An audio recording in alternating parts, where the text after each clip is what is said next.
I'll get you, Red Gaze, and then the world is mine.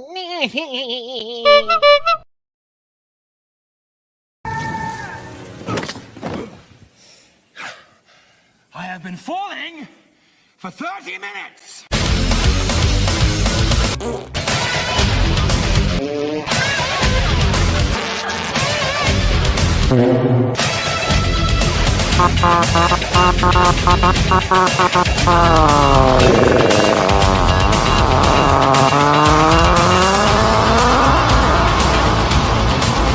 If you actually think that I was just the right gay guy, gay guy, gay guy, gay guy, nigga, gay guy, gay guy.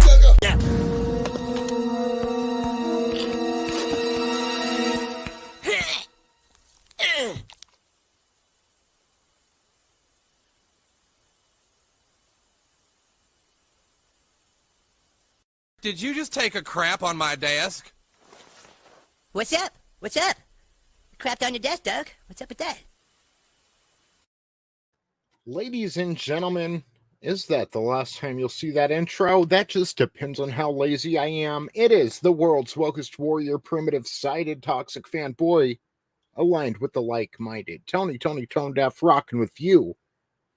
It's Tuesday night again here on the place to be reviews. I spend too much time on that channel. That fucking guy over there. What the fuck is wrong with me? Can we just end it and start over? No, okay. The Clown World Review. What's up, everybody? Hail to Keely Chow in the chat. See you there, brother.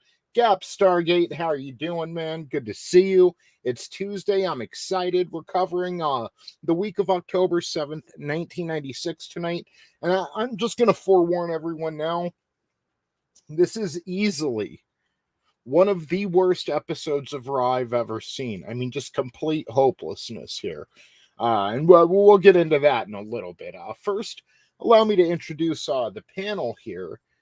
Say hello to everyone and we'll get started. So, coming up first, he has the red, white, and blue running through his veins. Like he's Demi Lovato, he was born and raised in the USA. Like Osama bin Laden. Ladies and gentlemen, it's my co-host. Tell him your name, sir. It is I, it is he, it is me, P double. It doesn't matter what your name is. I had the Chris Pratt meme face. I just got cut off by the Rock. Nice. Etep, Wokuian of the aforementioned place to be reviews. Right here with all of yous, and this episode of Monday Night Raw was... I fell asleep. I had to rewind both had it. To take a nap. It was painful. It was horrible. God awful doesn't begin to describe how bad it was. And it's only like 45 minutes, but it was utter shite for 45 minutes. I was watching Nitro thinking, okay, not a bad episode, but after the past few weeks, definitely downshifted a little bit, not their best foot forward, but definitely not bad. And then I put on Raw and it's like, holy fuck. Like, perhaps I treated you too harshly, Nitro. Like, yes. So, thank you for joining us tonight, man. Yeah, man. Always good to see you. Here. And next up, he is he is the leader of the Wiener Dog Clan. The Wiener Dog Clan. Mr. Superfan Adam Shahan, how are you, sir? I am doing great. Like, I saw your message and I told you what I was going to do, and then I did it, and then you were right. It was bad. Like, the best part of that, the entire Raw was, Terry Reynolds' left and right nipple.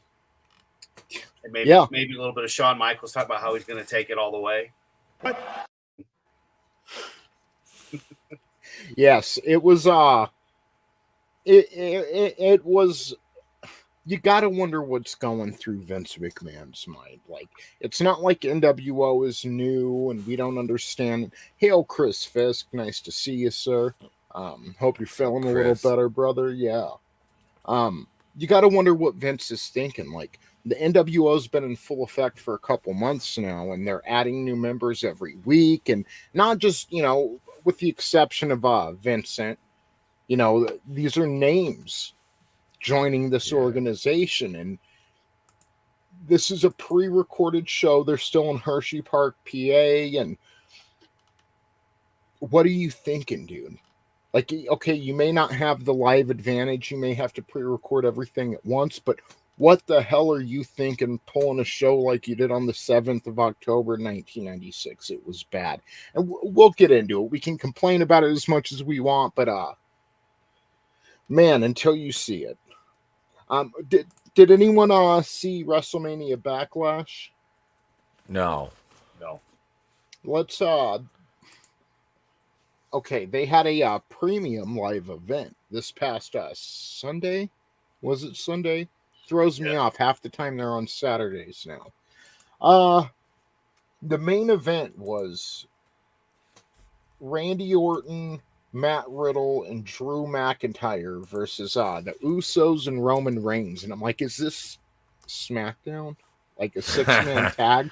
Just like a random 6-man tag main event. Like, these people, okay, yeah, they're part of the bloodline on one end, but like nobody had anything to do with each other at WrestleMania. Like, I felt it was like a heat match. Yeah. Like, Sunday what? Night Heat. Yeah. That's like after they go off TV, what you'd see. You know, and if you were there in the arena, that's the kind of match. It's here we'll have a 6-man with these guys. It makes no sense. Mr. Peabody Knitting is on Thursdays. Etep on he hosts that show, so yeah, we do the knitting show over on my channel. Along with counting the shekels. Yep. Yeah. Fuck crochet, yo. Always, yo. Yeah. Gap Stargate says, I totally agree. It is the worst episode of Raw ever. It's just like, because it wasn't even like it was hilariously bad where you had things to laugh at. It was just... No, it's just bad. Nothing. I can't even say it didn't get out of second gear because it didn't even get that far. It was just Vince, like, what should we do tonight? Sid and Vader. That's what they want. Sid and Vader. Like, yeah. That's what the kids want. Yes. It was no, it's what he wants. We all know it. Let's speak the truth. Vince said, this is what I want. And Pat said, yes, master. It was awful. It was. Chris says, thanks. I'm on the stuff they use to treat anthrax. That is that's hardcore, man. You gotta line me up a little bump of that. You would just right. Yeah. You know, a certain saint that would love a bump of that. What are you talking about, baby? The show was like a gear slipping in a car from the start. It was like, and look, we're gonna really get into that in a bit, but we've got the first hour of Nitro to get through first.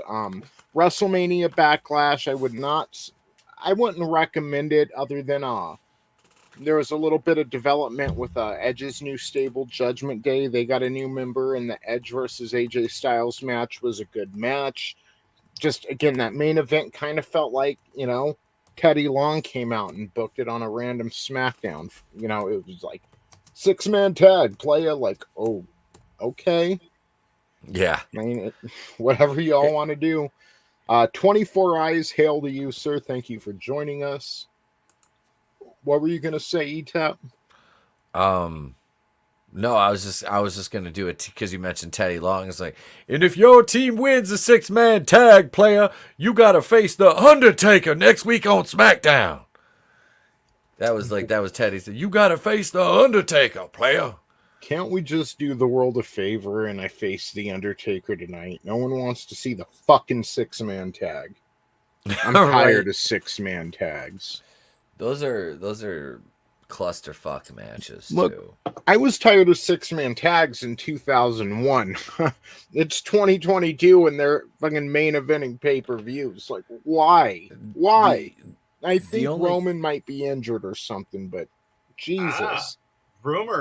Rumors say he's going part-time. His new contract is part-time, so he's pulling a Brock Lesnar, apparently. And he's taking the summer off, apparently. He doesn't have the clout to do that. Like, I mean, he shouldn't. He's not...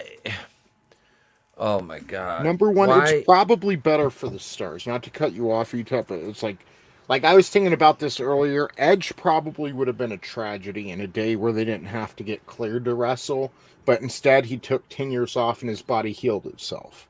Yeah. Yep. So if it preserves a wrestler, then I'm all for that, but I don't know if he's filming a movie this summer or what, but he's not going to be around after June. God. And yeah, no more house shows or anything.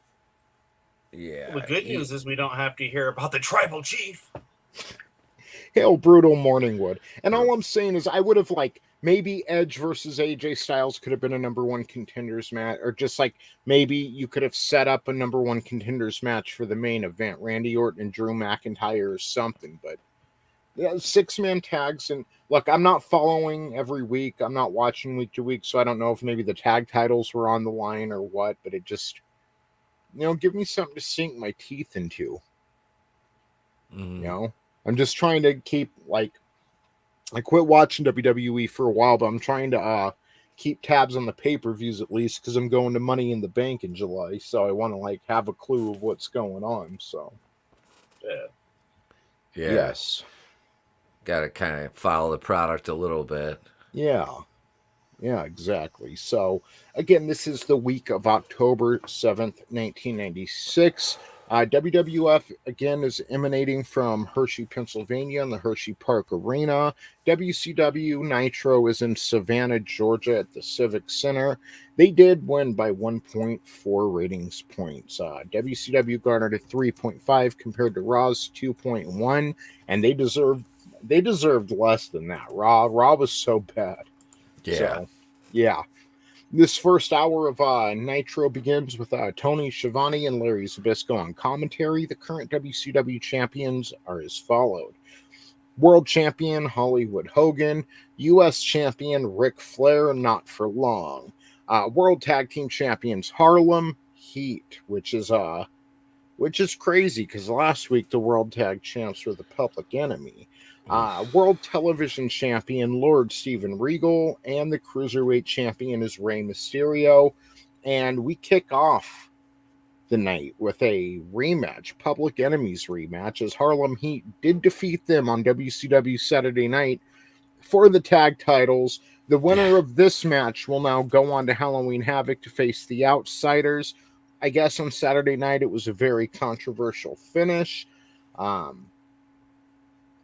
Yeah, but the Public Enemy couldn't get it done, and I really can't blame the booking team for doing this. I'd rather see Harlem Heat versus the Outsiders than Public Enemy, but I'm not a fan of Public Enemy.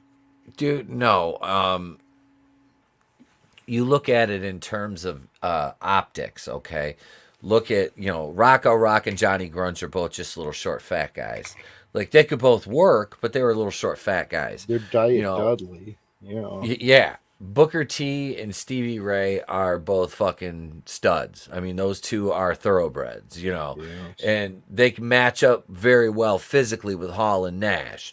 So, and plus, those two teams feuding over the title is going to draw more money than Public Enemy feuding with the Outsiders, because there's no feud with Public Enemy and the Outsiders unless the Outsiders are chasing Public Enemy week in and week out, and they're narrowly escaping defeat week in. But nobody wants to see that because nobody would ever buy them as baby faces. Plus, the Outsiders were so cool, it was like they were going to get over no matter what. So, hail, I don't remember if I said hello, Brutal Morningwood, but hail to Brutal Morningwood. Hail to the lovely Sherry. Great to see you both. Yeah, it's a more appealing match, if you're on paper, Absolutely. in person, everything, if I'm having to choose between Public Enemy and Harlem Heat, I'm going to go. And see, Harlem Heat's kind of been the dominant tag team for the past year or so anyway, so it only makes sense, especially with the Steiners out. So, this match ends when Booker T smashes Johnny Grunge's feminine knee with a chair. And during the match, we see Miss Elizabeth backstage knocking on Macho Man's dressing room door.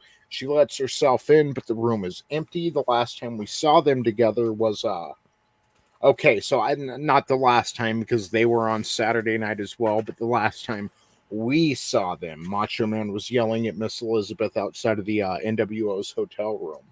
Yep. So yeah, she goes on and continues looking for her ex-husband. Also during the match, only time we'll see them tonight, the Outsiders, DiBiase, and Vincent show up in the audience with a microphone, and they taunt Harlem Heat. They're just doing their Outsiders thing. Hall's saying that Halloween Havoc will be awfully scary, and that was a good promo. Yeah, it was. It really was. I love how Vincent just stands there and literally doesn't. If he's not doing the job, he doesn't know what to do. Yeah. He's god awful. He's so just. He's not used to being on his feet. No, not at all.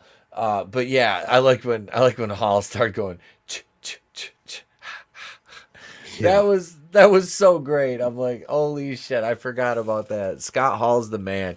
And him and Nash have the Band-Aids on their nose like Booker T and Stevie. Yeah. That was Smell freaking, the fear. Yep, it was great.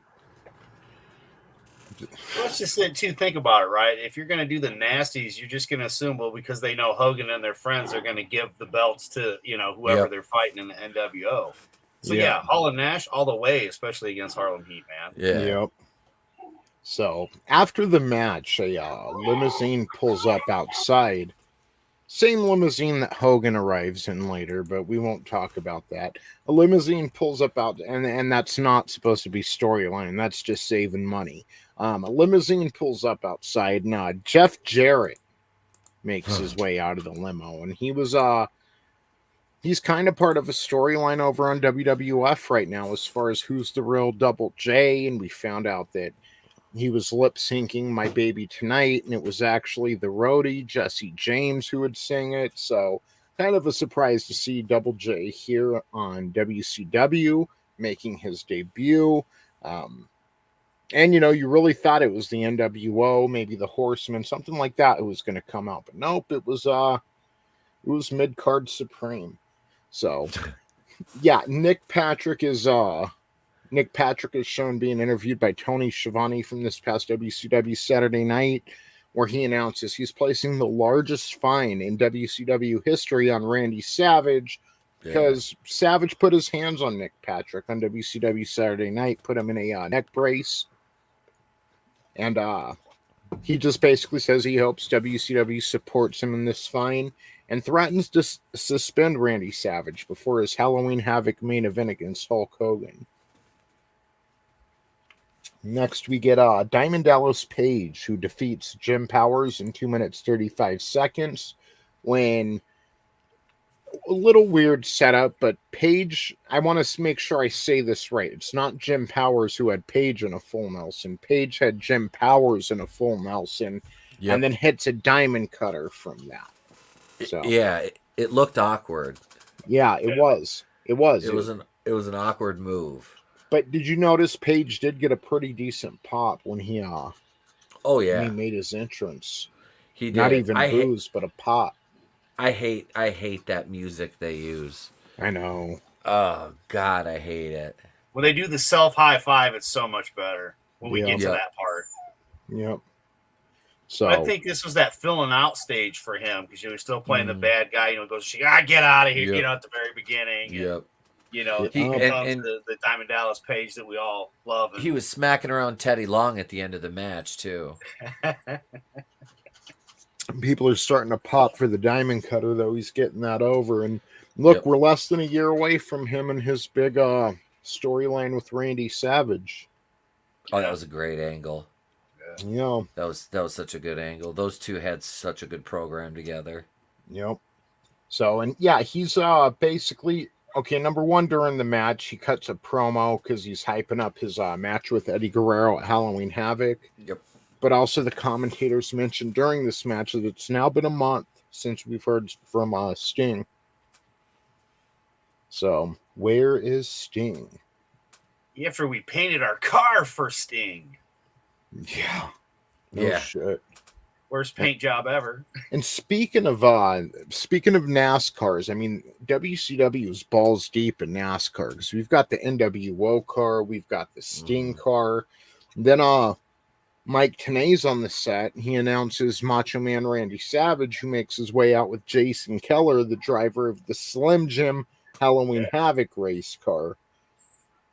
And they kind of mock the NWO car because this past Sunday, the NWO car hit a wall, was not able to finish the race, and then Macho Man so fucking crazy. I think he was saying that the Halloween Havoc car like finished in the top 20, but it's Macho. He's like, were we in the top 50? Were we in the top 10? Were we in the top 20? So I think they finished in the top 20. I think.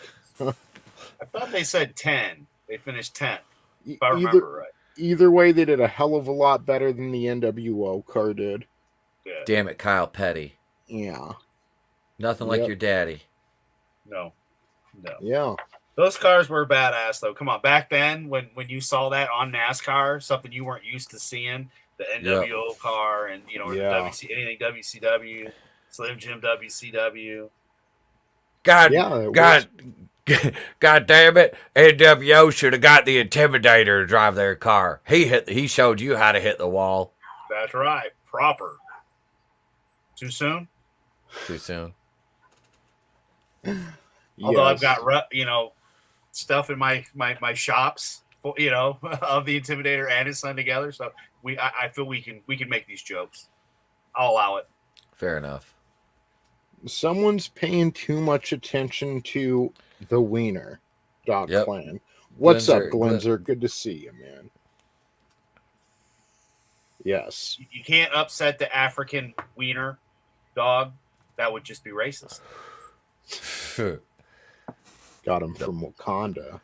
Those are Wakandan puppies. They're Wakandan battle puppies. Wakandan battle wieners. Yeah. Wakanda Battle dog wiener, is that. What kind of dog is that? It's a Wakandan battle wiener. That's what kind of dog it is. That's right. That's what kind of dog it is. Yes, Well, sir. The CGI on it looks like shit. I'm just going to be honest. Yeah, I like it when wrestling kind of goes mainstream and crosses over into other genres. So I'm all for, 3 WCW cars now over in NASCAR. Yeah. Spending that Uncle Teddy money. But then they reused the same limo on fucking Nitro, but whatever. And Jeff Jarrett and Hogan, out of everyone, to have to use the same limo. It's funny. So our next match is the Faces of Fear defeating High Voltage via Kick of Fear. That was in 3 minutes 44 seconds. During this match, it's announced that Jeff Jarrett not only showed up on Nitro tonight, he will be wrestling tonight at the top of the hour. They need to make stars, so I wonder who... This is me saying this, too. It's his debut match. WCW definitely needs to make some stars right now. So who will Jeff Jarrett lose to? We'll find out. Larry Zbyszko, it's just... For those that don't know, WCW sometimes makes some weird booking decisions when debuting a tag team or a singles wrestler. So, but I have faith Jarrett will come out on top tonight, probably because I've seen the episode already.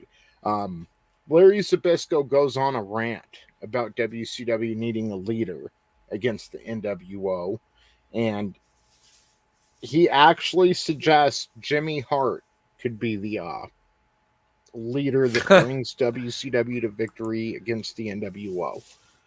Like, Larry, you sweet summer child. What the hell are you thinking, Larry? Jimmy Hart?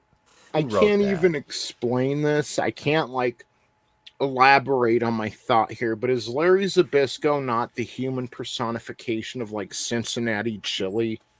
Shut the fuck up, dude. Although he did open strong with his, New World Odor. I mean, that was pretty funny at the very beginning. But he'll go on to say that for the next 5 years. He's a one note pony. That's a problem with Larry Legend. It's 2001. He's the New World Odor. It's the first time he said it. Yeah, okay. All right. Scurvy bitch. I mean, it'd be nice to see Jeff Jarrett play with, Ric Flair, but we know that's not going to happen right now. But that would be a good match for a main event. We're going to talk about that because, man, like if Stone Cold Steve Austin, or let's say, I don't know, Triple H, because Ric Flair, I like him more than a lot of the people at the top, but he's the U.S. champion right now. They're not putting him at the top of the card, but he's a legend, Could you imagine someone like over on Raw in, let's say, 2002 using the pedigree? Because it's like, Jarrett's going to come out during his match and use the figure 4 leg lock. Like, Flair must really like him, because I thought that was a big thing you didn't do, was take one of the top wrestlers' finishers. Oh, well, and you remember, you hear Bobby the Brain Heenan call it Ric Flair's figure 4, guys. Yeah. I'm sorry. I mean, that's a fucking oh my goodness, this is conversation talk right here. That's a no. Like taking somebody's finisher. That is no. Yeah. We'll get to that in a second. We'll break it down a little further. But first, we've got to get to Glacier, who defeats Mike Werner to continue his winning streak. Defeats Mike Werner via a reverse roundhouse kick in a little over 2 minutes. 2-minute match, and fans were chanting boring at these motherfuckers. That's I just, between us, I don't think Glacier's gonna work out. Is it me, or did the match ended and like they just extended his exit another half a minute because we were rolling into hour number 2? Yeah. And the match almost ended a wee bit early. You know what's Maybe real? I'm wrong, but it's true. And what's real weird about this too is that Glacier closes out hour 1. Jeff Jarrett's gonna open up hour 2, and like 30 seconds before we go into hour 2, Larry Zbyszko calls Glacier the chosen one. Like, just a little weird, like few years from now, Jarrett's gonna make his way back, and that's his title because he's friends with Russo. So I love that era with Jeff Jarrett. The yellow glasses, listen up, slap nuts, the Kid Rock cowboy with the chosen one. Yeah, dude. That shit was money. I love that. I did. I marked the hell out for Jeff Jarrett at that point. Well, that was the West Texas. That was the West Texas Rednecks. Yeah. That was Henning, Bobby Duncombe, Barry Windham, and Kendall Windham. Yeah, that was okay. Did I say Mr. Perfect? Yes, you said okay. Kurt Hennig, yeah. All right. Okay, I'm high. So yeah. Okay. So I refer that as being Etep. It is. It's true. I bring your name up on other shows just because I'm like, I'm very Etep at the moment.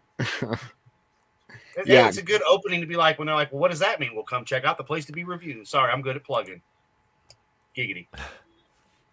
I'll tell you what, Mr. Fisk, Mr. Glenzer, everyone questioned their sexuality after that Glacier match. And I don't know if that's a good thing or a bad thing, but I think this is where pansexuality was born, was Glacier versus Mike Werner. And it just, snowballed from there into, into Lando fucking a toaster? Yes. Not furries. Furries, man. The costumes and stuff. No. You can burn them with fire. So we go into hour number 2, which means WWF Raw is beginning. Their world champion is Shawn Michaels. He's been champion since WrestleMania, March 31st, 1996. We also have our new Intercontinental Champion, Mark Merrow, the Wild Man Mark Merrow, and World Tag Team Champions, Owen Hart and Davey Boy Smith. I'd like to say you're not going to see any of these motherfuckers on the show tonight, but we'll see Mark Merrow, so just rest your weary heart, everyone. And we'll go into a pretty rough episode of Raw here. Oh God, please make it stop already. This was just for everyone who wasn't here. both myself and Etep had to like take a nap after this episode of Raw. It's Yep. not even hilariously bad. It's just like purgatory. This was purgatory. I think we've seen worse, but yeah, it just went nowhere. 1995 WWF was absolute shite. This is that dipped in raw sewage, rolled in anthrax. Yeah. Like it was, and I mentioned this in the takeaways, it was like a commercial for next week's Raw. They're like, next week on Raw, we're going to have Jake the Snake and Jerry Lawler, which they've been in a little feud for a bit. It's going to be main evented by Shawn Michaels versus Stone Cold Steve Austin for the first time ever. And it's like, that sounds great. I can't wait to see what they have in store for us tonight. What about, oh, never mind. What about what? No, I'm not even going to mention the match. Raw begins with Kevin Kelly and Jerry Lawler on commentary. Jim Ross is missing, that is, until he walks out from backstage with fake Diesel. Ugh. Yeah. And that's our first match. It's a non-title match. Intercontinental Champion Wildman Mark Merrow defeating fake Diesel via DQ in 5 minutes 38 seconds when fake Razor involves himself in the match and the fake Outsiders beat Merrow down and jackknife powerbomb him. Okay. This right here was what the beginning of the end for Mark Merrow. Like you're jobbing him out as Intercontinental Champion, basically, even though he won by DQ.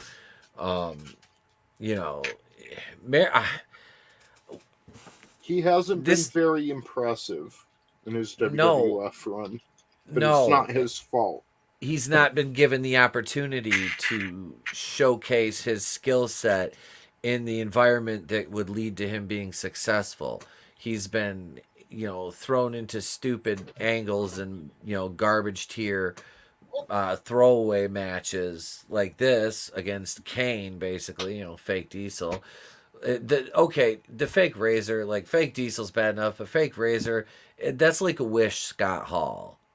Like, thank you. I was going to ask you guys, out of fake Razor and fake Diesel, which was worse? Because I'm having a hard time with it. I am. It keeps going to Razor. Razor's terrible, like god awful.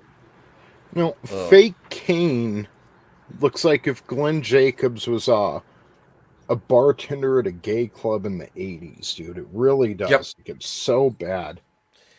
It would have been better if he just had the mustache. Yeah, if he was a gay bartender. Yeah. But either like fake Diesel, fake Razor, no thank you. It's horrible. It's horrible. I mean, I was sitting there thinking about that, and I'm like, man, this is hard, but it's almost I think it's the face because it's just so much bigger than Scott. Yeah. Where body size, granted, they're a little off, but if his head wasn't so big, the guy's got an enormous fucking cranium. Yeah. I mean, bravo for them doing what they did because that was really the first of its time. Yep. To be like, hey, we're just gonna make you this and you that, and we own the names, and ha ha ha. But it's backfired because they got more money on the WCW side because they thought they were leaving, as we've heard in the documentaries and stuff. But yeah, still, bravo. It's better than Duke the Dumpster Droshi or another turkey and an egg. As far as the angle went, though, I mean, look at, you've included Jim Ross in a heel capacity now with fake Diesel and fake Razor. And you're trying to pass these two off seriously but he said, oh, look at their contracts. Their names are Razor Ramon and, Big Daddy Cool Diesel or whatever. It's like, it's a contrived, it's a stupid Vince McMahon. That's a Vince McMahon ego angle right there. Summed up. That is Vince McMahon going, hey, pal, here's what we're going to do. We got these two guys and we're going to make them Diesel and Razor. That'll teach those guys to leave us, won't it, pal? Ha, ha, ha, pal. I always thought that was kind of some of it. Like, okay, they're playing the angle of Hall and Nash coming in. So this is going to be our angle with the bad, JR, which I'm sorry, bad JR is funny. It is, but it's not. No. I wanted to jump into that because I don't mean to shock everyone. I hope the audience is sitting down, but WWF wasn't consistent with something. JR's heel persona that he's been pushing for the past few weeks just fucking disappeared tonight. And it's fucking pre-recorded. Like, literally, it's the same night that he turned heel. It's just taped and shown later, and he's not fucking heel anymore. Like, dude, 30 minutes ago, you were a fucking heel. Like he was a heel in Hershey Park, Pennsylvania last week. Now here we are this week. This was all taped on the same fucking night, and he's not a heel anymore. Okay. I mean, I just, like, how, I don't know. I don't know how that works. I will, Gap Stargate. It just fucking blows my mind, like, yeah. But it's just funny how they recorded it back then and how, exactly, even though it was like an hour ago that he was. Yeah. And hail, Frankie Knows. Good to see you. Good to see you. So, yeah. I like that. Tap wrestling. Tony, Adam, and Pete. So, yeah, the fucking fake outsiders beat up Wildman Mark Marrow, but Marrow gets the victory via DQ. And then Psycho Sid, and man, I hope you like Psycho Sid because you're getting him tonight. Psycho Sid is backstage and says, Goldust tonight will dance with the devil. Sid is the master and the ruler. We also get a Mr. Perfect hype package. He'll return to Raw to wrestle against Hunter Hearst Helmsley in 2 weeks, which when Hunter challenged him last week, I assumed it was for the pay-per-view, but apparently it's not. That's going to happen on Raw. Also, hope you don't like The Undertaker, because this is all you're getting from him tonight. We get about a minute-long vignette of Undertaker. He's basically digging the same grave as last week in the same cemetery. Like, yeah, they taped this vignette in one shot, and they're showing like a minute of it each week. He's fucking digging the grave. He says his work is near an end, as is mankind's existence. All that is left is to fill this grave with mankind's carcass. Mankind won't have a nice day or rest in peace. That's your weekly Fix-A-Taker. It's not like we'd have him on the show or something. Yeah, hey, pal, here's what we're going to do. We're going to take The Undertaker, right? We're going to have him dig in a grave. He's going to talk. He's going to say some stuff, some scary stuff. See, pal, the people are going to love it. Are we going to have him in a match, Mr. McMahon? No, pal, that's the beauty of it. The vignette, the promo, it covers everything, pal. See, this is the genius of it. He doesn't even have to work a match. Don't you think the crowd would like to see him? The paying customers would like to see, one of the top builds. No, pal, we save it for the pay-per-view. Well, the real genius of it is that Mankind and Paul Bearer are in the same fucking cemetery, yet they don't see each other. So yeah. How could he not hear Paul Bearer shrieking, "Ooh!" Yeah. Like sitting over there digging the fucking hole, like, wait, is that Paul?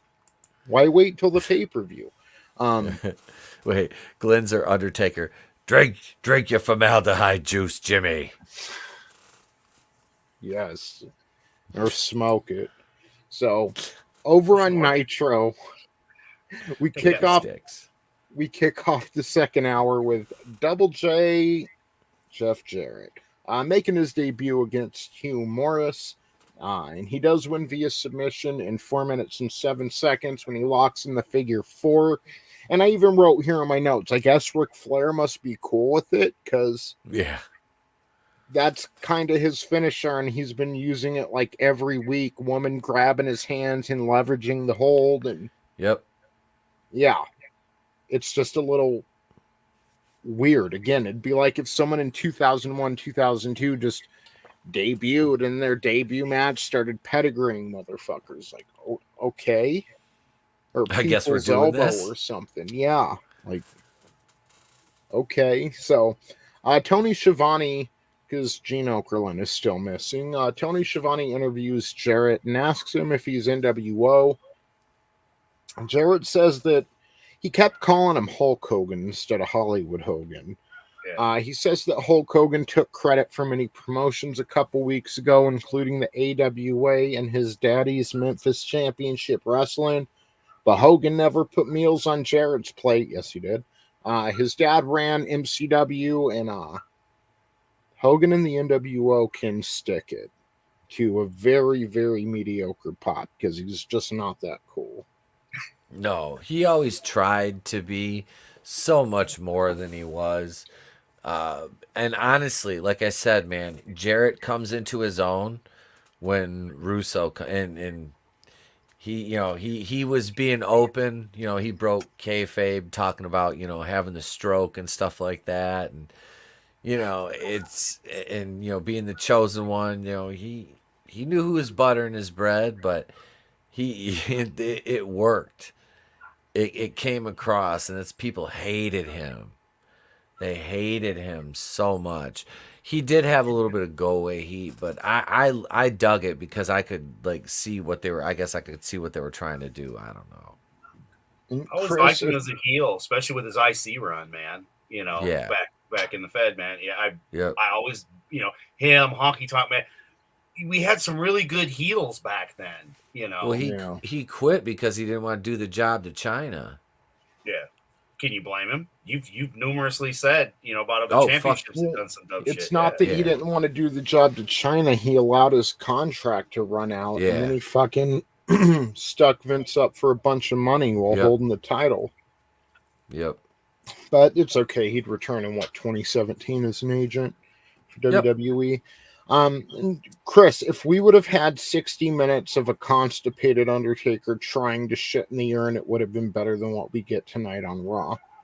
Yeah. So, Gridge are doing a figure 4, and then a bridge makes it a figure 8, and I still don't get it.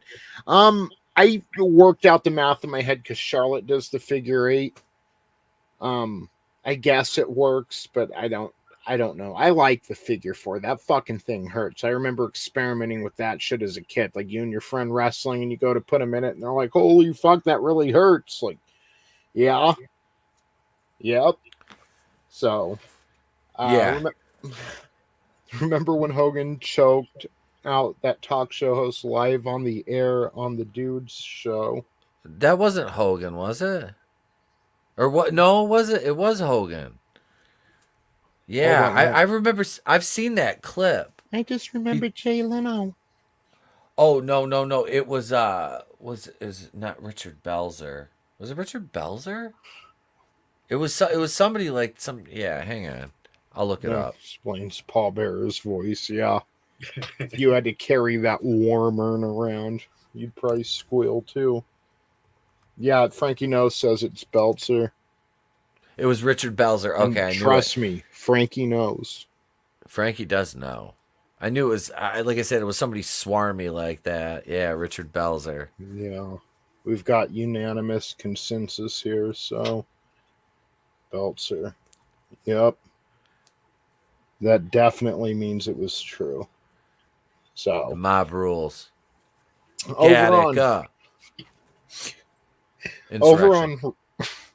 Over on Raw, the Smoking Guns defeat the New Rockers in a 9-minute match via pinfall. Sunny called in during the match and said that the Smoking Guns, because she left them. Yep. Remember, she was with the Body Donnas. They dropped the titles to the Smoking Guns, and she left the Body Donnas for the Smoking Guns. But the Body Donna, or the fucking Smoking Guns, lost the title to Bulldog and Owen Hart. And she fucking left him. Like, I only fuck around with champions, so. Yep. Like a good whore. Yeah. Yeah, she was showing she was a rat even back then. Especially what has recently popped up on the news. Cheers. Yeah, I know. Like charged with manslaughter, that's nuts. Yeah, she killed a guy in a car accident. She was drunk again, and I'm sorry. I mean, I know it's not WWE's fault, but they knew she was a fucking risk, man. Like, that chick should have been locked up a while ago to get help, Yeah. Wouldn't have been ironic if it was Matthew Broderick that she killed. So, she says she will go back to the Smoking Guns if they're able to win the titles back. Please don't break the fucking Smoking Guns up. Please. Can we get to the New Age Outlaws? Speaking of that, we go from Billy Gunn's match to the commentators hyping the real Double J segment, which is coming up. Which is funny too, because this angle involves Jeff Jarrett, who just made his debut over on Nitro. I don't know if they were being petty or if this was a circumstance where this was recorded 2 or 3 weeks ago, but they're going to be talking about Jeff Jarrett tonight on Raw while he's over there on Nitro wrestling. So, yeah, you know that was produced ahead of time, and they're like, shit, we can go with it and just have him come off afterwards, cut a promo, da da da da da. So we established he's the real Jesse James. Then he morphs into the Road Dogg Jesse James. yeah, But yeah, that was a petty ad. That was leaving it in there was a shot at Jarrett because Road Dogg and Jarrett had a program when Jarrett came back. I think at one point. Yeah, they worked. They worked together for a while. We'll get to all that in just a second. First, we go over to Nitro. While the Smoking Guns and the New Rockers are wrestling over on Nitro, we get Arn Anderson versus Renegade, which is the better of the two matches, if you ask me. And Arn Anderson wins this one via DDT into a suicide combo in 7 minutes. After the match, Renegade commits suicide eventually. That's 2 jokes. And of course, Stupid Face wheels in for the save. Yeah, he does. Fucking Bobblehead runs out and... Because, after the match, Arn Anderson continues to attack Renegade. And then Bobblehead Luger runs out to make the save because he's going to be wrestling Arn Anderson, Lex Luger and Arn Anderson at Halloween Havoc. And then he basically sticks around for the next match. He's going to be wrestling next. But before we get to that, we get the infamous, 14th Real Double J package? Oh, God. I fast forwarded over this because I watched the episode twice. The second time, was today. And I was like, I fast forward over it. And then I can't remember what was right after it, but I think right when I fell asleep, and then I had to rewind it. Yep. But yeah, God, it was just so bad. So, the real Double J, Jesse James, sings Baby Tonight as we go into another video package. They show footage of Jeff Jarrett last year lip-syncing the song. And this is a quote, before he slithered away from the spotlight in shame. Jeff Jarrett has refused to comment, probably because he's on fucking Nitro. But what do I know? Jesse James says that he doesn't hate Jeff Jarrett, but as Jeff Jarrett kind of took Jesse James as far as he had been to that point, Jesse James also took Jeff Jarrett as far as he'll ever be. And next week, none of you worry, Glenzer, just you can keep faith because next week we'll have another real Double J hype package. And yes. Jesse James said, look, if Jeff Jarrett ever wants to come back to the WWF, he can carry Jesse James bags through the airport, which, maybe Stone Cold's bags, but yeah. Jesse James, Jeff Jarrett, they're, neither of them are main eventers in my opinion, but that's my opinion. And we also get Jim Ross interviewing Vader and Jim Cornette in the ring. Cornette thanks Jim Ross for helping to bring Vader to the WWF. And they highlight Vader defeating Shawn Michaels last week and several times now. It's like Vader defeats him in every match they have except for the big title matches. So the winner at In Your House Buried Alive between Psycho Sid and Vader will meet WWF champion Shawn Michaels at the Survivor Series. Cornette says that Vader should have the match ready. Beating HBK is a daily habit for Vader, but the WWF, they're protecting their merchandise cow, and they don't want Vader to be WWF champion. But at Buried Alive, Vader will take out Sid with the move Sid stole from Vader, the Powerbomb. I think he just said that. I don't think it's true. Don't think Vader invented the Powerbomb. No. Considering he never fucking uses that move, but yeah. That sounds good. Yeah. Yeah. Take that, Big Van Dead guy. Yeah. And you know what, Gap? They've even made Milli Vanilli references, like WWF's. Yeah, they've made Milli Vanilli references. Nitro was fire around this time, Chris, and it was light years ahead of what WWF is doing. That's what makes me ask. Like, we'll go through an overview of this Raw, but again, this is one of the worst episodes of Raw I've seen, like, ever. Yeah. And it's like, Vince, what are you doing? You're not even commentating anymore. All you're doing now is focusing on the show, and you're going to put on a shit show like this? It's insane. Does anyone else hear ramen noodles? Or are those Japanese? I smell a fisting coming, Guinea. Sure. I'm late. Sure. Sorry. Sure. Can't see me. How we doing, guys? I see you perfectly, Juan China.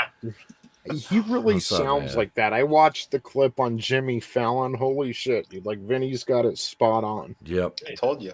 I mastered it. I know Mandarin now because I watched John Cena.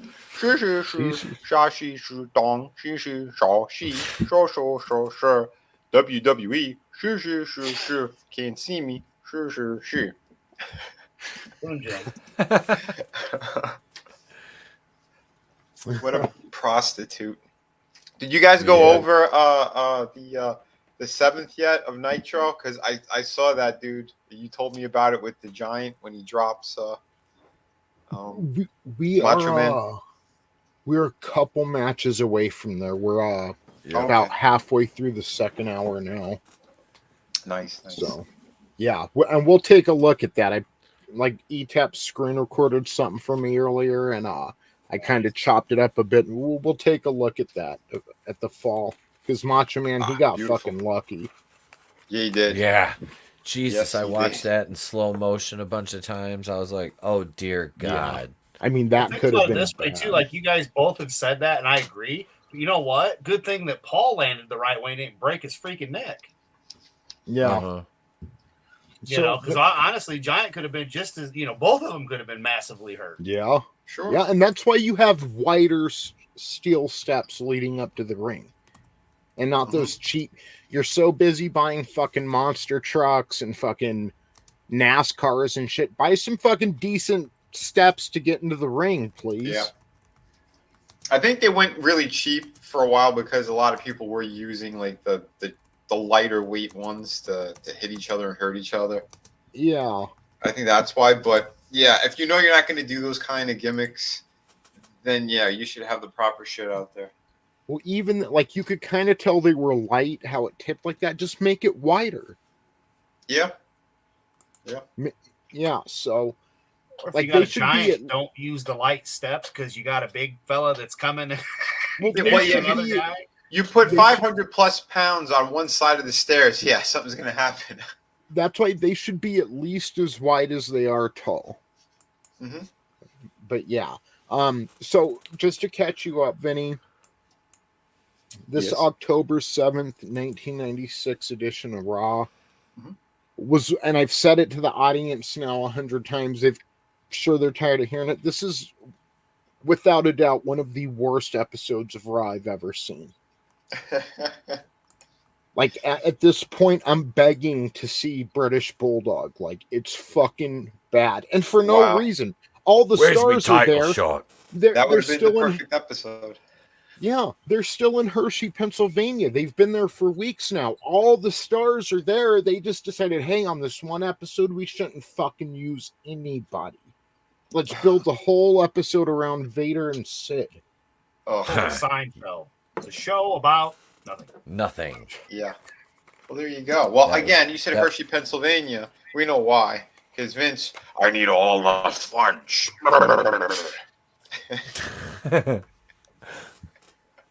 Lip syncing like Arn Anderson doing the voice of Shockmaster. Yes, except people Yep. remember that fondly. Mhm. They don't give a. No one ever brings up the Jeff Jarrett thing. No, nobody cares about What- Jeff Jarrett. Jeff Jarrett. from Wasn't he wearing WWE. like that white collared thing? He looked Yep. like some kind of from the Didn't- Blue Oyster Yeah. Club. Didn't Vader stab Stan Hansen or vice versa or something? Like, didn't something crazy happen with them? I don't know. Let me look it up. Isn't Stan the one that Vader was working with when his eye popped out? Oh yeah, that's it. We looked like a long That time back. We Yep. talked about. yeah. Almost That would do it. I Yep. think I was confusing Arn Anderson and Psycho Sid. with the stabbing. Yeah. Because Arn Anderson's the one who came at Sid with a fucking pair of scissors. Luckily, Holy Sid shit. was the ruler of the world, or that could have ended bad. Yeah. And then he stabbed the fuck out of him. I wish I could have seen that. That I wanted to see. Never mind any of his matches. I want to see him on top of Arn Anderson just stabbing him to death. Yeah. Mainly because Sid? of his high-pitched Yeah. voice. Like, if I just could listen to what happened, if someone had an audio tape of the confrontation, I'd be okay with that. You know, it'd be great Sid if squealing. Yeah. I want to hear Gordon Soley, commentating it though, like the first time like Sid tried to stab Arn, Gordon's like, he's not fast, he's sudden, And But please, again, God, see, let it be scissors like these. I love Gordon Soley as Oh, an announcer. He was that like one of my would've been favorites. hilarious. Yeah, because it was literally what happened was that Sid went to Arn Anderson with a broken piece of chair. He was going to club him to death. And then Arn was so drunk, he goes, Sid's like, fuck this guy. Because we're both wasted. He's probably worse. So he throws the chair leg. Then the door opens up, and Arn Anderson comes running at Sid with a pair of scissors. He didn't know. He he just decked him in the face after he did something to him. He didn't know what it was, and he saw that he was bleeding. So he grabbed the scissors, and he just started stabbing Arn. Because once he punched him out, he was still on the floor, I guess, crying. So he grabs the scissors, and he's just on top of him like a lunatic. Another wrestler opened up the door and goes, "You're killing him, man!" So he threw the scissors. He goes, "What the hell am I doing?" Yeah, he goes, "I don't want to kill anybody." He goes into the elevator, goes downstairs, and the whole way he's got like a spigot of blood coming out of his stomach. That's when what's his face, Vader saw him and put his thumb into the hole and called 911. I'll plug it. Hang on, kid. Good thing Pat Patterson wasn't around. Pat's like, can I have sex with it? Like a virgin. I hope Vader for the very first time. I hope Vader puts his thumb back in the hole at Buried Alive, because they're going to be wrestling each other. So he's like, "What time is it? It's Vader time! Come over here, Sid. What? You're bleeding to death." To make this episode of Raw even worse, they keep hyping. This is like a commercial for next week's Raw. Next week, we're going to get Lawler versus Jake Roberts, which, I'm not too excited about Lawler matches, but they've been building this up for a long time. But we're also getting HBK, Shawn Michaels versus Stone Cold Steve Austin for the first time on Raw. Yep. Over on Nitro, Lex Luger, who had stuck around. See, dude, it's weird how all these people are in the same. Because over on, we'll get to it. But Vader was on Raw, and then Arn Anderson was over on Nitro. So Lex Luger came out and stopped Arn Anderson from beating up Renegade. He stuck around, and now he has his match versus Dave Taylor and Jeeves. Yep. And Luger wins this one via torture rack in 2.5 minutes. Mm-hmm. And during this match, we see a pre-recorded interview with Luger where he says, and actually not a bad promo from Luger. Mm-hmm. He says that there's basically two things in his line of sight. Number one is Steven Regal, who has his television title, and he's going to take it out on Dave Taylor tonight. And the second thing is that he's coming for Arn Anderson full throttle at Halloween Havoc. And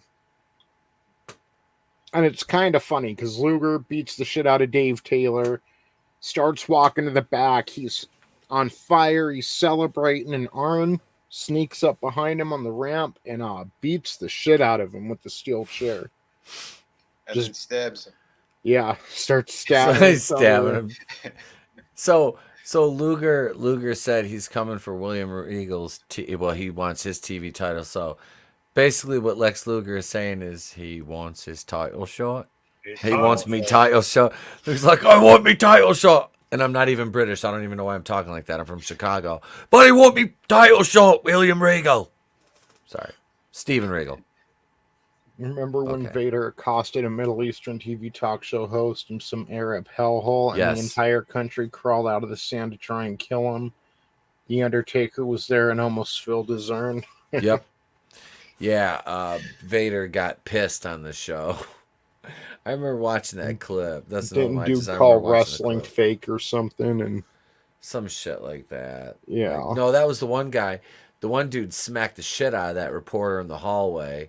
Who said it was fake? No, I can't remember what happened. All I know is Vader put his hands on the guy, and that was a whole thing. That was an international incident, as the kids say. Yeah. Vader did nothing wrong. Glenzer has a good idea. Arn should have ran it Sid with a second rope turnbuckle rather than a pair of scissors. Yep. Shawn Michaels was busy giving Triple H some sweet chin music on his knees. Yes, he was. He's like, Hunter, did you see my Playgirl, Hunter? He's like, no, Shawn, I'm not gay. Shawn's like, I don't care. Did you see it? I don't know why Shawn Michaels sounds like Robert Loggia, but he does. Okay, he's got more of a rest to his voice. Yeah. Like when the sailors beat him up and then took his back hole. Hunter's Hunter's just going through the Playgirl like, you don't have to be gay to enjoy your friend's work. Oh, wow. You don't have to be gay to enjoy your friend's penis. I mean, work. How many people had to touch that WWF championship after it was laid up on Shawn's schlong? Yeah. Gross. Well, Pat Patterson would have been like face all over it. They gave Pat Patterson to Sid next. Let it rub off on Sid, yeah. You take the dick belt, Sid. It's the reason that the strap is brown, yo. He's like, it smells funny. You're like, it's okay, just wear it. It has herpes. Don't worry about it. So, Goldust cuts a promo on Psycho Sid. He says Sid may rule the world, but Goldust is going to rule Sid. Then we get a WWF Livewire commercial from this past Saturday, and a fan called in and asked Vince McMahon when Bret Hart's going to return. Vince says Bret may return at the Survivor Series. So next we get Etep's favorite match in the world, the Sultan with Iron Sheik and Bob Backlund versus Aldo Montoya as your semi-main event for Raw. It's Rikishi and Just Incredible. Yeah. I mean, does anyone even fucking care who won this match? No. Not even the Sheik. The two people in it didn't care. The worst thing about this match was Bob Backlund, and God love him. I know what he did for the business, but I fucking nothing. He was a vanilla fuck. When you had Pedro Morales and Pedro Morales, Bruno Sammartino, people like that as champion. Nobody wanted Bob fucking Backlund, but Vince had it in his mind it was going to be Bob Backlund, and he took the strap. He took the strap from superstar Billy Graham and put it on Backlund. Yep. I'd rather see Backlund in the Sheik fight than, just because Billy Graham versus the Sheik, you're going to want Billy to win, and they were both bad at the time, you know. Bob Backlund's like the Jimmy Carter of wrestlers. Oh, Vince loved his conditioning. That was it. Vince loved his physical condition, and he wanted an all-American boy, and that's what he wanted, and that's where Backlund came in. I mean, it's one of the things you've talked about too, Etep. Versus being the finish with the towel, throwing the towel in on his ass. Yep. Good stuff. Still can save the. Well, I didn't. It wasn't me that. And I mean, we're talking back in the '70s. They were pulling that stuff, and it was better than today's stuff. I've never. Fuck Bob Backlund. Make sure you drink your juice, Sean. I'll Good drink stuff. it, a Billy Hunter. Graham fan or a Jesse the Body Ventura fan, not a Backlund fan. Yeah. Sorry. Yeah. Hail, good stuff, Comic Skaters. Great to see you, brother. Thank you for Yeah. joining us. Maybe you can join us next week, man. Talk some wrestling if you'd like. Yeah. So, crab flavored title shot. Yes. Crab people. Sorry. I didn't know Gold could get herpes. So, Mankind, Sonny will give it to you for free, baby. worth it. Mankind Yes. and Paul Bearer are now in a cemetery. We got 1 minute of Undertaker earlier in a cemetery. Now Mankind and Paul Bearer. Now this was kind of funny because like they've been talking shit back to Undertaker the past few weeks, but this promo, Mankind was in the grave that Undertaker was digging earlier, and he was like shaking, like how he would do in the boiler room when he was screaming at the fucking rat. He's shaking in the fucking grave and like rocking back and forth, saying he doesn't want to be buried alive. And Paul Bear's like, "You won't be." And he's like, "And I don't want maggots eating my flesh." And Paul Bear's like, "They won't." Like, and that was it. Nothing else. Just that for about 30-45 seconds. Yep. Over on Nitro, we probably get like one of the better matches of the night. If not the match, Rick Steiner versus Chris Benoit. Now, last week they wrestled each other. If you remember, Steve Mongo McMichael whacked Rick Steiner with the Halliburton and Benoit pinned him. So this week, shade under 13 minutes, Mongo McMichael's getting ready to pass the Halliburton to Benoit again, but Scott Steiner, who's still injured, came out with Rick, distracted Mongo, and while Mongo was distracted, Rick Steiner grabbed the briefcase from him, nailed Benoit with it, and basically a reverse finish from last week, and he pinned Benoit. And during the match, Hollywood Hogan arrives at the arena in the same limousine that Jeff Jarrett made his debut in earlier, and that's something you might have missed too, Vinny. Double J made his debut in WCW. But over on Raw, they're doing Who's the Real Double J storyline, where Jesse James is actually the real Double J, and Jeff Jarrett was only lip syncing his song. So, like, they took a pretty good sized segment tonight on Raw and dedicated it to Double J while he was on WCW wrestling. They were promoting for him. Well, they were basically, they were talking shit and being petty, but I know I would have switched the channel over, like, well, what's going on with Jeff Jarrett? So it was really weird how they handled it. Yeah. Yeah. The Benoit match, I mean, come on, the slam that took out Rick's earpiece, man, that was crazy. That's not something you usually see with a Steiner getting slammed. Yeah. But overall, I thought it was a pretty good match for the length. Yeah. Yeah. Kind of a cheap ending, but that's from the previous week. I'd have just liked to seen him one clean, but either way, good match. Yeah. That's more wrestling than we got through all of Raw. Yeah. And this will actually, it's not scheduled to be, but Steiner and Benoit is going to end up being our main event of the night, which is probably one reason they let him go so long. Yeah. And Hogan and DiBiase are backstage with the Nasty Boys talking about handling business. And Hogan shows the Nasty Boys that he has some paper in his hand, like NWO contracts or something. So they're still teasing that, I think we all know the Nasty Boys in the long run aren't going to be NWO, but, we see them manipulating the Nasty Boys right now. Yeah. So over on Raw, we get our main event. Psycho Sid versus Goldust. This lasted 3 minutes and 33 seconds when Psycho Sid chokeslammed and then powerbombed Goldust for the win. After the match, Vader attacks Sid, but Sid recovers almost right away and chokeslams Vader, and that's the end of Raw. Like, just such a bad, uneventful Raw. Over on have Night. A question. I 9 do inches. have a question too. 9 inches. For this man up here, was it Vader that failed the choke slam? He didn't get much sloppy. height on that. Yeah. It was pretty sloppy.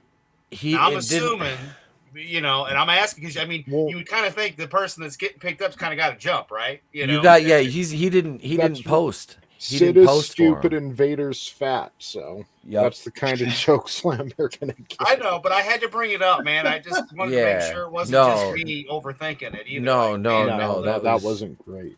It was shite because, like Tony said, Sid's stupid and Vader's fat. So that's a recipe for disaster and a choke slam. Yeah, I love how you put it perfectly.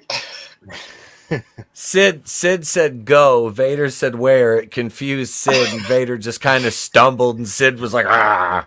I'll sit down. Sid said go, and Vader said no. Sid's like, what?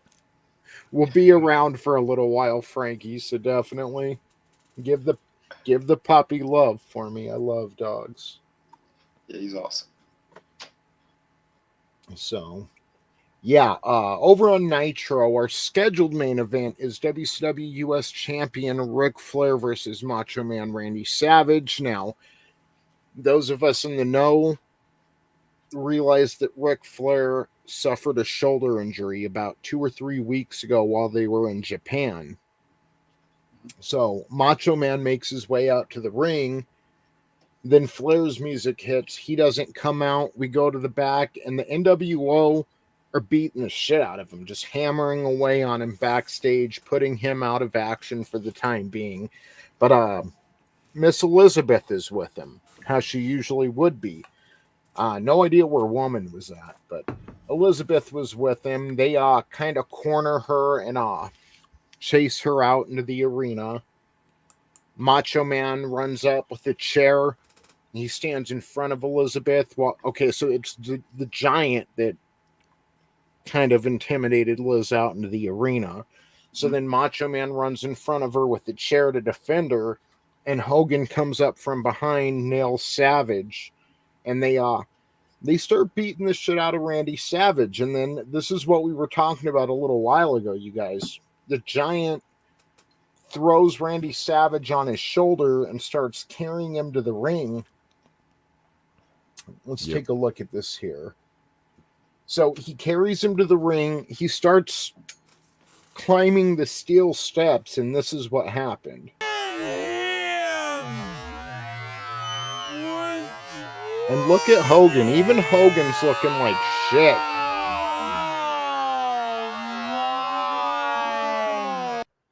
Before he hit the Good. stairs. Yeah. Good God. Yeah, man. I mean, look at that big man falling right there's the post. I mean, that dude could have broke his, you know, Giant could have broke it, like, seriously. And Savage, same thing. I mean, those guys could have got massively screwed. Randy's lucky he didn't die there and not in that Jeep. Exactly. Yeah. You know, That's I mean, crazy. seriously, that could have been horrible. Yeah.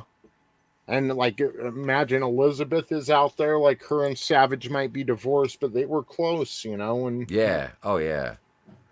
there had to have been some kind of respect or love there for them to still work together in such a way. And yeah. With enough zeros, baby. With enough zeros, anything can happen. Yeah. Well, So after they realized he was okay, they bring him into the ring. They put a body outline around him, with not using chalk, but using the spray paint, which Adam pointed out to me when Randy Savage turned to his side. It looked like a huge black dick pointed at Hulk Hogan. I didn't notice that till Adam showed. I'm like, here, let me find that picture. I can't bring up black dick. It's in the wrestling group one. I had Oh. to, because I'm sitting there watching it and I just die laughing. And my wife comes in and she's like, "What?" And I'm like, "What does that look like?" And she goes, "Yeah, it's a penis." Hulk looks at it, he's like, "Look, it's my daughter's boyfriend, brother." Well, Hulk drew it. That's the funny part, you know, because he's the one that did the body outline. Yep. So what gave him the idea for Dennis Rodman.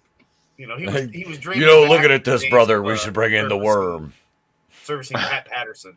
Yeah, so this is supposed to be like a chalk outline, but with spray paint. But this is what we get instead. Oh, my God. Shot from my TV, boys and girls. Yes. Oh, my. And I think I was the only one that caught it, and I just lost it. I'm like, that's hilarious. That's great. hilarious. Yeah. So, and this is basically what Raw was tonight. It was just a big dick. Yep. Yep. Yeah. Hogan, Glenzer Hogan. Do I have to face Tiny Lister again?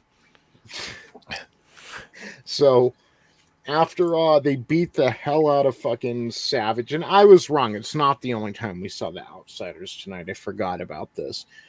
Hall and Nash make their way out to the ring, but they don't really do anything except stand there and pose as Hogan.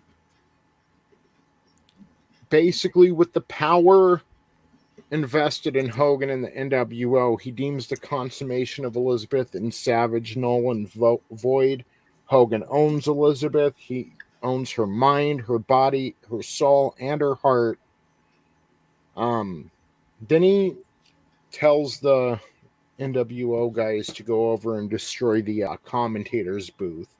And that's when Six comes out in an NWO monster truck, drives over to the broadcast booth, and just that's it. And the show's over. We don't get to see him like run it over or fuck it up or anything. So, guys, Still a pretty cool monster truck, though. I'd like that in my driveway, please.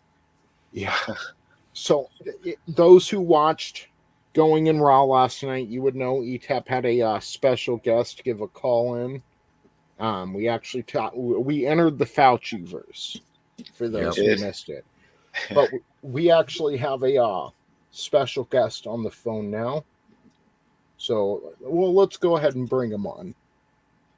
Ladies and gentlemen, we here at the World Wrestling Federation believe our television audience is tired of being entertained.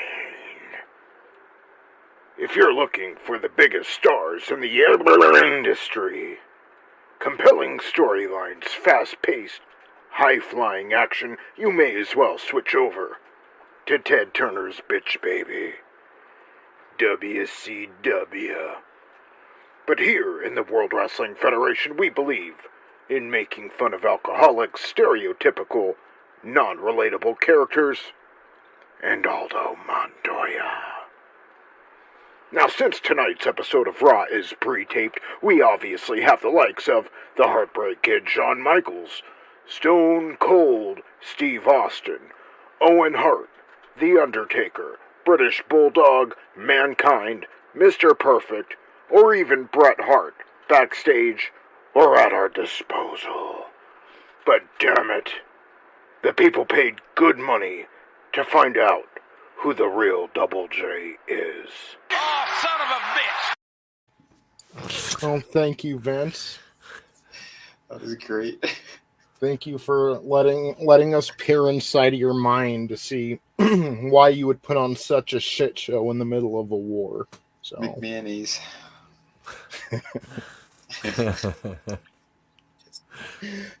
McMahon. Oh, love Yes. Pat Patterson's back. Oh. The secret sauce. So, some of the takeaways from Nitro. The tag championship changed hands on Saturday night, on WCW Saturday night, changing the match for Halloween Havoc, as Public Enemy had their rematch tonight for the titles and could not defeat the Harlem Heat. So the Heat are going to go on to face the Outsiders at Halloween Havoc. Jeff Jarrett is now under contract with WCW. Glacier continues his win streak. It's now been a month since we've seen Sting. And the Randy Savage, Miss Elizabeth, Hollywood Hogan triangle heats up. And it's being suggested that Elizabeth is now NWO. Also, Flair was put out of action for several months tonight. He won't be back till sometime in 97. And that, they use that to not just put Flair out of action, but to kind of distance Elizabeth from the Horsemen now. Because she's been with them for like the past year. Mm-hmm. I got a I question. liked it with the Horseman, man. I liked it. I had a question going back for a second, like Public Enemy and like Nasty Boys. Like, what was their deal with trying to get like these just fat regular guys and trying to pass them off like they're some kind of good wrestlers and shit? And then you said these jacked other guys. Like, there's nothing believable whatsoever that Didn't you feel representation? At least the Nasty Boys were friends with Hogan, but like Public Enemy, it's like no connections, no fucking talent. Yeah, it's like they just went to Walmart and said, "Hey, you two, we need wrestlers. Want to come?" Yep. Only if I can put somebody through a table every night. You got it. Yep. And here's straight from the grocery department, Rocco Rock and Johnny Grunge. Dude, you'd have to keep them in the back. Like, they're the ones breaking down the cardboard and shit. You don't want them anywhere near the... Johnny Grunge is back there doing planchas onto it and shit. So, the Halloween Havoc card thus far looks like Cruiserweight Championship on the line. Rey Mysterio defends against Dean Malenko. We also have Eddie Guerrero versus Diamond Dallas Page. Battle for the Ring, the Lord of the Ring that Page won earlier this year. We also have the Total Package Lex Luger versus Arn Anderson. We have Chris Benoit and Steve McMichael versus the Faces of Fear. The World Tag Team Champions, Harlem Heat, defend against the Outsiders. We're supposed to have U.S. Champion Ric Flair defending against the Giant. That match will now not happen. In the main event, WCW World Heavyweight Champion Hollywood Hogan defends against the Macho Man Randy Savage. So, the Raw takeaways.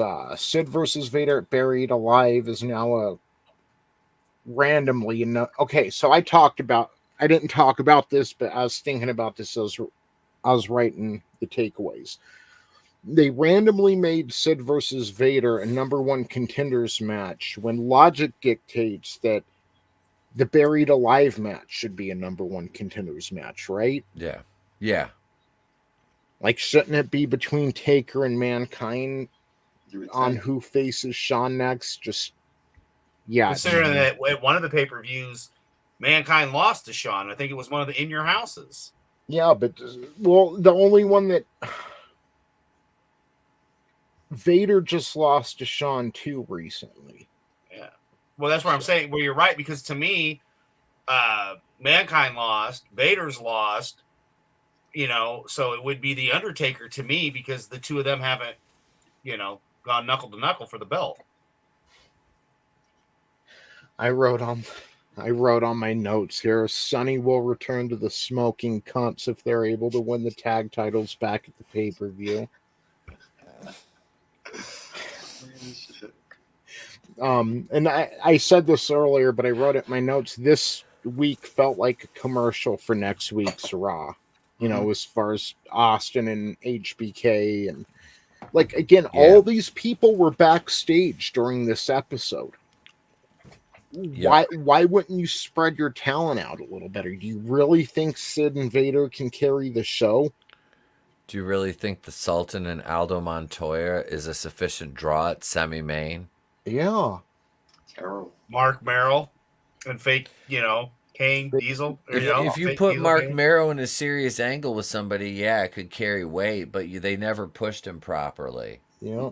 But WCW did the same thing with the TV championship on him. The dude was awesome. And then he was off TV. But he was over as Johnny B. Bad. Mm-hmm. Mm-hmm. I think, I know Austin didn't have that much sway back then, but I know they've had heat since King of the Ring, and throughout the rest of Merrill's WWF career, Austin will have heat with Merrill for busting him open at the pay-per-view. I'm wondering if that's why they're not. It's possible. Pushing.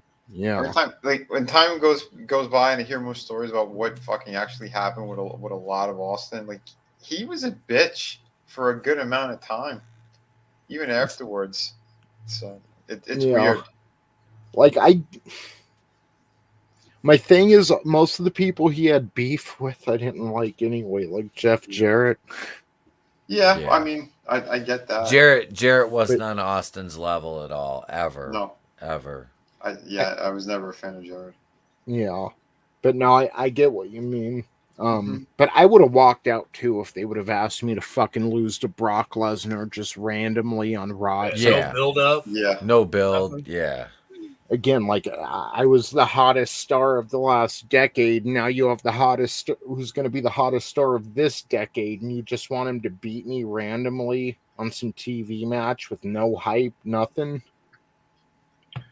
Yeah. Well, sadly, I That's feel hard. that Brock is better than the Brock that we have recently had, like post UFC Brock, because at least back then when he was younger and stuff, it felt more real. When he came back through this last time, it was just, it felt like, oh, he's just, here going to take the belt and then disappear, and he did. I mean, I seen him beat up the Road Dogg and Billy Gunn in Indianapolis in like 2013. Like he beat the shit out. He just came in and just mopped the floor. The dude is huge when you actually see how big he is. Right. It's like, holy shit. The only other time I felt that way was with, the Giant, because I met him too. And you're just like, and this doesn't even talk about Jeff Hicks, the Giant, the actual Giant.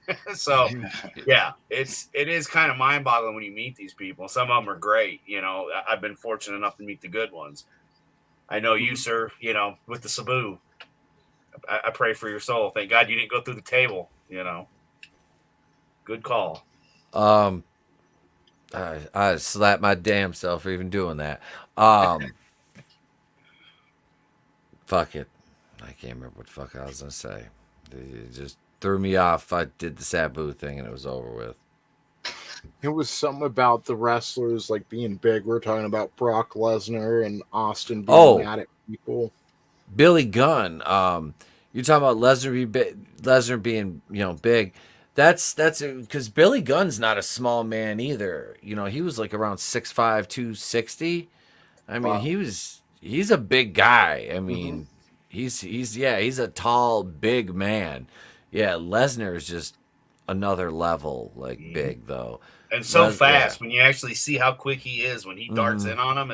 And granted, you're watching the show, but the dude, you've heard everybody talk about how fast he is. And when you see it with your own eyes live, especially, when they're going at it, and you're just like, man, that dude, he is just so quick for his size. It's crazy. It's the same as the Giant we have here where he was doing the drop kicks. And when he was really wrestling, the best Giant that we had was here in his prime when he was younger, you know? Yep. Well, yeah, I just like in the Fall Brawl 95 pay-per-view where he comes into the ring, into the cage. He's leaping over the ropes and shit, and he's vaulting between rings. So yeah, that athleticism was still a lot of his game at that point. Rousey ain't shit. Not in wrestling. Pro wrestling. She's stand her. No. She gave birth to a child, so she's just trying to make some coin. Can't blame her. I can't. Yeah.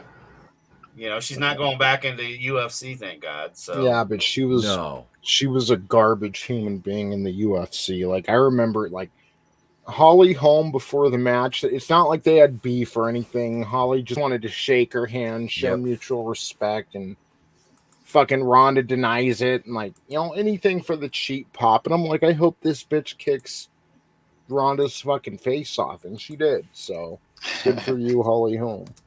Yep. Tony made it happen. Yep. She's she's not a good person. Yeah. I'm sorry, but she's not. Like, oh yeah, I'm with you. Yeah, champions like get up, dust themselves off, and train harder. They don't go on media suicide tours. Like, yeah, I make excuses. Blame the media, blame the movies and all the other shit and all the commercials. And it's like, man, I get it. Yeah, you got to promote, but it's no different than what we do here. All of us, every single person here on YouTube. Ronda Rousey, I lost. I don't know how to handle it. I'm going to kill myself. They should have given her, instead of Roddy Piper's gimmick, they should have called Ronda Rousey Mrs. Ass. Mrs. Adonis. Oh, no. Since Adrian dressed up like a woman, she can dress up like a man. She's Mrs. SD Jones. So she had an I Quit match with Charlotte at the pay-per-view on Sunday and made Charlotte say I quit. Like, seriously? Yeah. I heard rumors it's because Charlotte's getting married. Yeah. Rumor, she supposedly really is hurt, but supposedly the rumor mill on the YouTubes on the wrestling circuit was that she's getting married. Yeah, to Alito, whatever, the dude from AEW. Was it Andrade or whatever? Andrade, El Yeah. Elito, or whatever the fuck. Yeah. Yeah. Etep is more deserving. Just saying. She can pay my bills for a minute. So, do you guys remember a couple and it's weird, like with everything going on, this story kind of went nowhere, but Tucker Carlson was talking about it a lot. All the supposed UFO footage that came out recently, and them talking about like little UFOs flying up to nuclear facilities where they keep ICBMs and shit, and like shutting off the power to the place, and just weird shit like that over like. Yeah, like it was sometime, I think, earlier this year, like at the end of last year, they were really talking about UFOs a lot. Said they did exist.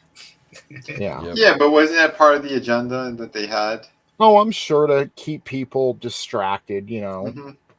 But Yeah. I took it as it's just more entertainment for us, Yeah, you know. Because I think it went nowhere because they looked into it more and they saw that it was just nonsense. Yeah. Well, and that's the thing, too. It's like if there were really aliens flying around, like I'm sure it's probably our technology. And they just don't know, you know, the lower level people in the military don't know, you know, but Well, back when Final Death Star was still doing streams and shit, I mean, we went on. There was one that I found an interesting story in a movie from this one guy, this UFO dude, and he broke down a lot of shit too. That yeah, most of the time it is our stuff, and they try to mimic or make it look like it's some kind of UFO that it's not. And the guy broke down too the different signs of how they're fake. yeah. And that's what I mean. It was a diversion tactic because if we really had aliens flying around, they don't give a shit about our politics. They're going to do what they need to do. All those aliens care about is coming in through Mexico and getting free iPhones and money. Yeah. And then free trips around the United States. That's basically it. Fentanyl. What'd you say, baby? They're like, we have cheap avocados. We brought them over from Mexico ourselves. We snuck them past the cartels. Too. We like the broccoli. Do you remember when Trump put some sanctions on Mexico? Because these people now, you're like $5 gallon gas, and so you know everything's more expensive, and they say the economy's doing well, you know. But Trump put sanctions on Mexico a few years ago when the economy was doing well. And they were screaming that avocados were going to get expensive. Like, no, they're still 3 for $5. I mean, Yeah. But no, gas over is here, $5 a gallon. No, over here they're fucking $11 to $12 now for avocados. Really? Yeah. If you go to Costco or Sam's Club, they're like fucking for like 5 of them, you're gonna pay somewhere around 11 and change or $12. Jesus. Cartel ain't fucking around. No, they're not fucking around. You are saying Costco's, you know, I mean, you know, I get it. I know the areas that you're in, but yeah, it's you sometimes you got to pay to play though. You know? Well, the thing is, they said the cartel. This was known. They put this on PBS. This has been on CBS, NBC, all these places. They said it. They said it openly. The cartels make a shit ton of money. And that's one of their main exports is avocados. They get like between 75 and 90% of the money. Yeah, they That's own that. So market. crazy. They're not That into is illegal shit. They're into making money. So if they can make money any way they can, they're going to. So yeah, they own the avocado market. Yeah, and because there you go, Tony. You were talking about the Sopranos earlier. There's a story there. Make a show about avocados. Dude in a trench coat at the local park. Psst, you looking for some avocados? It could be played by Ron Perlman. It's a double. Is there gas down there too? No, it's got to go to Wee Man Walt. I'm sorry, he's got to have a little greenery. No, it's gonna be Ron Perlman. He opens up his trench coat. He's naked. He's like, "I've got avocados. Give me a gash." And the parents beat the fuck out of him, and they say, "Get off this playground, you creep." Why do my avocados smell like piss, Ron? I thought I was gonna shake hands with Blumph. I didn't say asparagus, damn it. Holy hell. Yeah, so May 17th at 10 a.m., their Capitol Hill has set up a meeting to talk about UFOs, a public hearing on them. A report released last year ended up being inconclusive. Of course it did, neither confirming nor denying unidentified something, aerial phenomena were of this planet. The same report did, however, confirm that 144 incidents it covered did not include secret technology from any organization within the United States. Yeah, I don't think they'd lie to us about that. No. Yeah, so basically they're setting up a okay, you know it's all lies. Mr. Schiff is involved. Did you see him and Pelosi went to Ukraine? Like, why is Adam Schiff handling our foreign policy? Maybe they promised him a bunch of Ukrainian children. It's Adam A Schiff. gas card, Vinny. Gas card. I highly doubt that they went there. I think it was a stage thing, and they went somewhere else, and they just happened to put those flags up. Yeah, maybe. Allegedly. Yeah. Did you hear? Allegedly. What do you call it? Musk he made an announcement about permanent bans on Twitter. He wants to have them specifically and only for bot accounts and spam accounts. Because ones that we know are completely fraudulent. Everyone else should be allowed to come on there. So I think once he gets full ownership, because it's going to take time because there's so much money there. Once he has complete ownership, he's going to let everyone back on, like your Trumps and your Alex Joneses is what it looks like. So if he does that, then he is legit all the way, and he does want to save everything and freedom of speech. Yeah, he said Trump's coming back. Like because Trump said he wasn't going to come back, and Elon said, "Oh, that doesn't matter. I'm still reinstating his account, all of his old tweets, followers." Which Trump is being stupid if he doesn't come back. Like, you got to fish where the fish are. Yeah, of course. Nobody cares about Truth fucking Social. No. Twitter, Facebook, YouTube, they're still running the castle, gentlemen.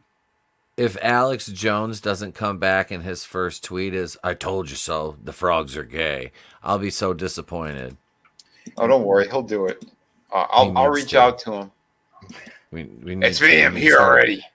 Someone said they say my name 3 times and I appear with my AK-47. Infowars.com.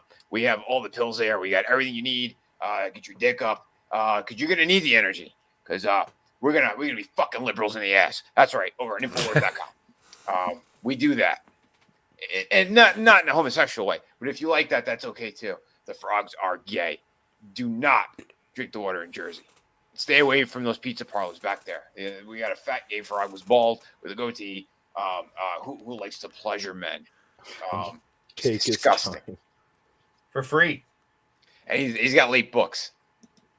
He doesn't just take his time on projects, ladies and gentlemen. Hail Daisy Divine. Hail Horny Elf. Great to see both of you. Yeah, so True Social, Parlor, Gab, Getter, lack of engagement. They are the same idiots following the same few people. They are. That's one reason I don't like it, because I like to go on social media and maybe there's a political post or a political story, and then you see something over here about someone's talking about comics or a movie or whatever. When you go to these, I'm all for supporting different options and different types of tech companies, but this shit becomes a right-wing echo chamber or fucking conservative echo, and I'm not into all that either. It's like I can only see Lauren Southern on so many fucking platforms saying the same thing, and Mark Dice, and I like them, but I want to see more than just fucking politics. To be honest, I don't like politics. It's just when somebody's actively attacking your country, you kind of got to fucking talk about it. So, of course. Yeah, that's the difference between all of it. I mean, and that's why it's so important, what Musk did anyway, because it's freedom for everyone. And that's what it should have been from day one. Now, if you're a scumbag and a piece of shit and you're harassing people, and that's a whole other story. then yeah, I don't think they should have a leg to stand on. But if it's just, again, an open dialogue and you could hear other people's views, maybe we could bring logic back into fucking place instead of burning down buildings and running into stores and stealing all this shit and going, yeah, it's because of, because Black Lives, fentanyl. What? Fuck, you people are crazy. You're using it as an excuse to destroy the country is what you're doing. It's clear as day, you monsters. Did you see Candace Owens is making a documentary on BLM and their corruption? And good. So she went to Patrice Color's house, Can Color's, whatever her name is. Public street, public information where she lives, one of the mansions they bought. And there was a security guard out front, and she let the security guard know we're filming a documentary. Security guard didn't say anything back to Candace Owens. He just pulled out his mobile phone and started recording them until they left. So they're like, all right, Candace Owens is pregnant with her second child, by the way. Her crew was filming the whole time. The security guard's filming her. They end up going back into their van. The security guard goes and tells Patrice Color, she's like the leader of BLM. This bitch gets on Instagram. Do you know what it's like to have somebody outside of your house harassing you? Like what? Like the Supreme Court justices? Yeah. Fucking bitch. She starts crying, and Candace Owens is coming up. There were people on our Instagram in the comments like, look, I don't even like Candace Owens, but I know she's pregnant and wasn't fucking threatening you. Like, calm down. So then Candace Owens is in her van. She goes live, and she has Patrice Colors on her phone crying, and she's like laughing about it. Like, all we did was see if we could get a word because we're making a video about it and want it, it's basically about her organization. I might as well see if she has an opinion on what we're talking about. Maybe wants to defend herself. But yeah, the chick was on Instagram. They're driving a wedge between black people. Again, they're outside of my house scaring me. Like crying victim. We've seen this before. The frogs are gay. It's a lot of bullshit. It's just, that's all it is, right? They're using these political tactics to try to sway people, to sway their sheeps, whatever you want to call it, because it's on all sides. You have the simps and sheep, they're the same fucking thing. But they try to get these people who are a little bit, slow upstairs to follow them and jump off a cliff. And then they laugh about it afterwards while they collect their money. Because that's what BLM did. Those fucking people, the whole thing is corrupt, and everyone knows it. So what are they doing? It's the same bullshit. They showed footage of outside of Alito's house. There's an army of people there with signs and threatening to kill his family and everything. Dude, they're calling it a vigil. Yeah, vigil. A vigil. What? A vigil for what? The right to the right to kill babies, like. That's something I heard him say on Drew's stream. I think it might have been Brahma Bull, but I don't want to credit the wrong person. But someone was like, doesn't the president care that they're breaking federal law? And I wrote in the comments, the president is breaking federal law. Why would he care if his followers did? It trickles down. Yeah. He breaks the Supreme Court straight says you cannot do this, and he fucking goes and does it anyway because, the fucking vax mandate, because he knew it was going to be 3 months until the fucking court was able to hear it and do anything about it anyway. Yeah. Hail, another monster. Good to see you. Yeah. Man, that just the irony of that got me. Like, do you know what it's like to have someone outside of your house? It's like that's what you motherfuckers are literally doing to fucking Kavanaugh and Alito and all because they want the states to have the decision, because you motherfuckers want to have the federal government make the laws for the entire fucking country, 350 million people, plus all the illegals, so God knows how many, instead of having 50 states, 50 different options, 50 different ways of life, That's what people like. They like options. They don't like being cornered into things. But you're trying to corner everyone in to your fucking perspective through the federal government. Fuck you. Yeah, that's exactly what they're trying to do. Mm-hmm. See, and Tucker showed it too. He says, "Look what they're trying to push while they're doing all this nonsense." He goes, "They think it's about abortion. It's not." He goes, "Look at the bill that they're trying to pass," and he pulled it up, and it talked about the government trying to pass this bill for birthing persons and names like 7 different types of cisgender, trans, all this stuff, and they're the ones who are going to determine who could have children or not. Sound familiar? Dun, dun, dun, China. dun, dun, dun, dun. Yep. Sure. 1 child per household. Sure. Child must be your trans. government working for you. Sure.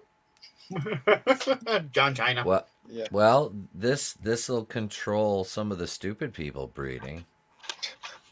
We need to, like, that's one thing Elon keeps harping about is birth rates are declining at a scary rate. We are not overpopulated. We're just displaced. We're all cramming into cities.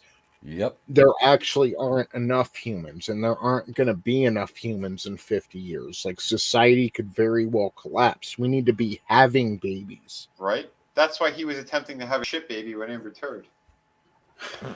She had a shit baby, all right. Yeah. Yeah, you didn't like Doctor Strange 2 Another Monster? I think it was Chrissy Mayer that called it unchecked toxic femininity. Nice. Yeah. No support for Disney. I didn't go. Yeah, well, Daisy Divine, remember where they were all vacationing during the fucking COVID lockdowns? They were all in Florida sipping fucking Mai Tais on the beach. Like, Yeah. Yep. Of course they were. Telling us stay in your houses and wear masks. Yeah. Oh, by the way, climate control with their houses, their mansions that are right there on the water, so they can go, dip their toes in the water as soon as they open up the window. like, is that not the perfect racket? You get because the climate's going to always change. So you get the stupid people fixated on that. Mm-hmm. And not only do they not notice all of your crimes because they're worried about this shit over here, but you can collect a whole lot of money off of them too in the name of that. Well, that's what Gore did. And they're like, oh, fuck. Look how much money he made. Like, I think $1 billion or something with his scam. Yeah. I mean, we should all jump in on this. It sounds fantastic. Between that and Man Bear Pig. Yeah. And then Pelosi and her stocks. Yeah. Yeah. There are people that just, when she has to release like her public holdings or whatever every couple months, there are people that just see what she invests in and invest in it themselves. Mm-hmm. Like, that's all they do. That's their strategy, is just in fact, we all should be doing that. But she's like one of the best stockbrokers in the fucking world. Sure. With all that insider trading she's got. Yep. Wow. Someone take her to a horse track as well. God forbid she plays the Powerball. Oof. The kind of luck she has. Yeah. She picked these things by herself. There's a bird bath. And we like baths. No, I mean, but Biden's perfect. Yeah, she's a person who picks winners non-stop across the board. Yeah, okay. I'm going to believe that. Oh, hold on. The government told me aliens are outside. They're knocking at the door. Yeah. Aliens and climate change. Well, that's that new green world order, baby, that they've been pushing for decades. Yep. We come for your cell phones. Steven Crowder went through 100 years of climate propaganda. Like in the 20s or 30s, they're saying some green fucking fog is gonna fucking consume everything. Like, they've been doing this for a long time, and people just eat it up. They love it being lied to. Their agenda 2021. they're pretty much 95% there. So they're looking to end everything, and that's what they keep saying. Yeah, we got about 8 years. Yeah, because it's Agenda 2030, which they're putting everything in place now to do some very nefarious things, we'll say. Look, this is all you need to know about the media. This is from the New York Times, March 31st, 1933.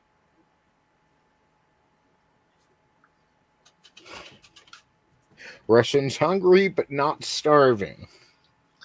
That's all you need to know. These people have been lying. I mean, yeah, they've been lying for a long fucking time, and we're just with the spread of information now and with the access to it that we have, it's just easier to put together. We can all talk to each other and put the real picture together instead of having to depend on 3 television stations telling us what's going on.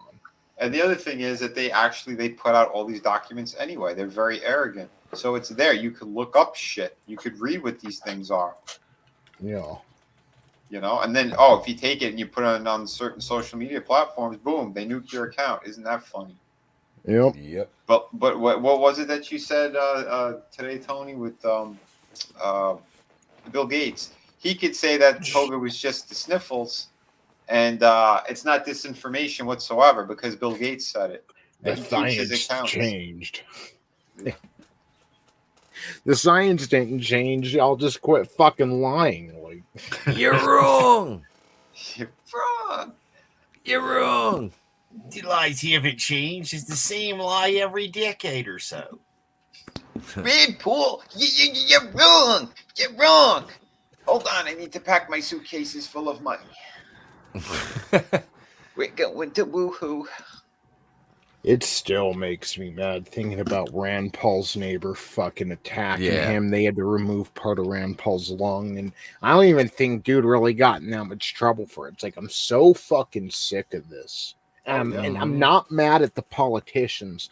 I'm not mad at Bill Gates. Hail Angelous Draven. I'm not mad at these. These people are doing what politicians have always tried to do. It's the fucking people that suddenly started following them like fucking worst simps. People sheeps and simps. That's we got a society of this shit now. Why do you think they push so hard with all this crap with all the sexual things everywhere as well?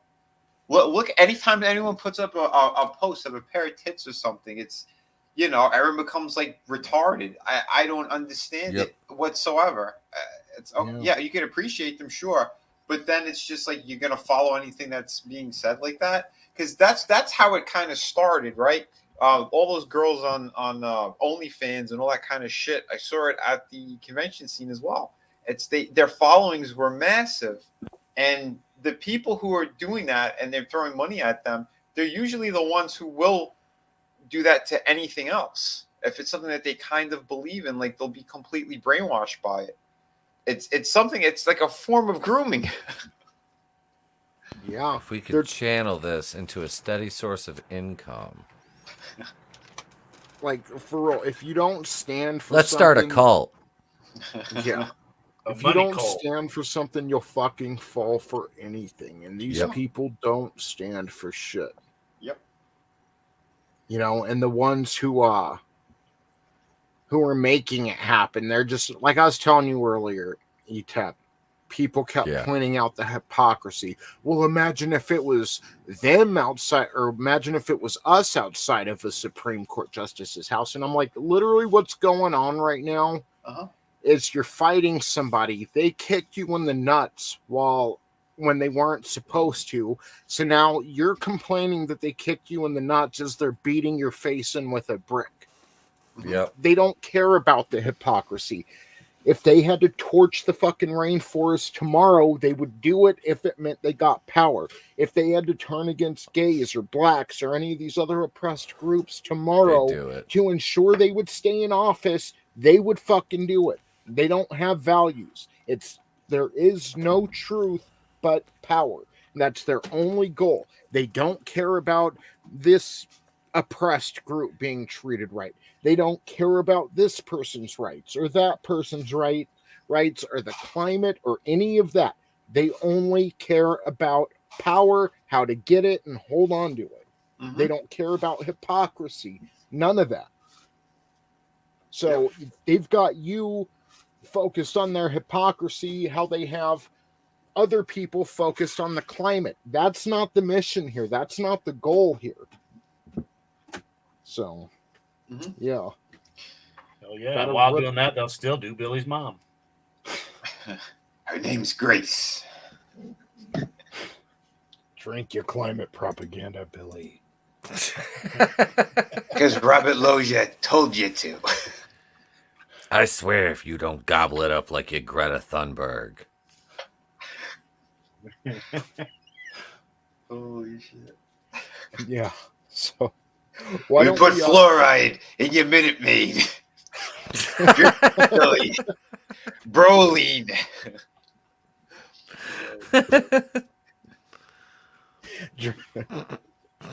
That's awesome.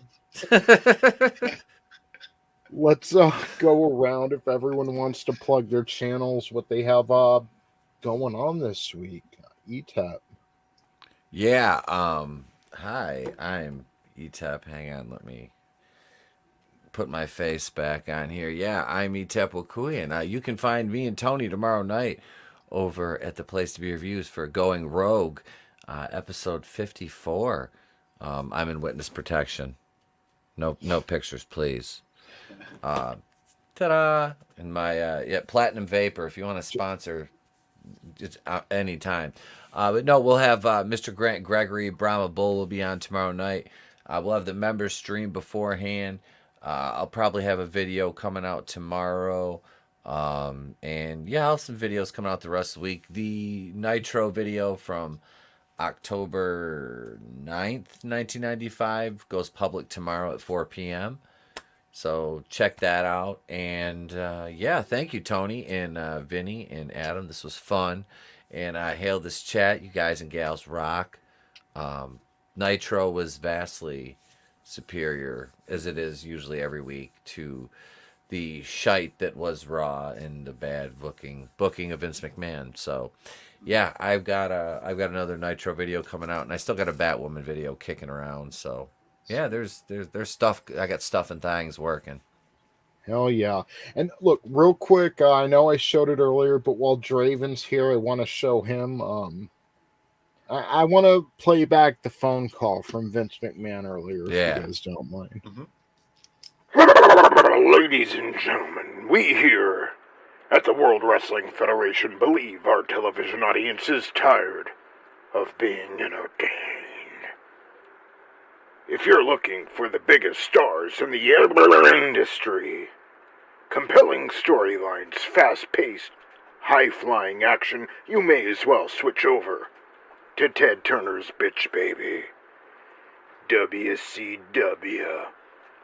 But here in the World Wrestling Federation, we believe in making fun of alcoholic, stereotypical, non-relatable characters, and Aldo Montoya. Now, since tonight's episode of Raw is pre-taped, we obviously have the likes of the Heartbreak Kid Shawn Michaels, Stone Cold Steve Austin, Owen Hart, The Undertaker, British Bulldog, Mankind, Mr. Perfect, or even Bret Hart, backstage or at our disposal. But damn it, the people paid good money to find out who the real Double J is. Oh, son of a bitch! Yes. So, thank you, Etep. You're welcome, brother. Next up, we have the Fulfillment King and his latest project, Shadow of the Kraken. It's at the printers right now. Yep. Good sir, tell him who you are. Tell him your name. That's right. I'm VinnieArt. It doesn't matter what your name is! Oh, son of a bitch. That was so mean.